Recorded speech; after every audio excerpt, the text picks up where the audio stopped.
দেশনেত্রী বেগম খালেদা জিয়া আমাদের মাঝে নাই, পৃথিবী থেকে তিনি চলে গেছেন। তার মৃত্যুতে 7 দিন ব্যাপী বাংলাদেশ জাতীয়তাবাদী দল বিএনপি শোক পালন করবে। 7 দিন ব্যাপী বাংলাদেশ জাতীয়তাবাদী দল শোক পালন করবে। কেন্দ্রীয় কার্যালয় সহ দেশের সকল কার্যালয়, সকল দলীয় কার্যালয়ে 7 দিন ব্যাপী কালো পতাকা উত্তোলন করা হবে। দলের সকল স্তরের নেতাকর্মীরা এই 7 দিন ব্যাপী কালো ব্যাজ ধারণ করবেন। 7 দিন ব্যাপী কালো ব্যাজ ধারণ করবেন।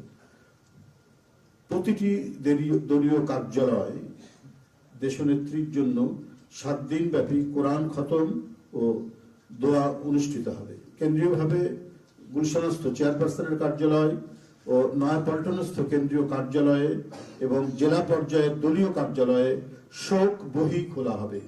যারা গণ্যমান্য ব্যক্তি আছেন সেই শহরের এবং আরো যারা মনে করেন বিভিন্ন রাজনৈতিক দলের নেতৃবৃন্দ, সেই শোক বহিতে তারা মন্তব্য করবেন এবং স্বাক্ষর করবেন।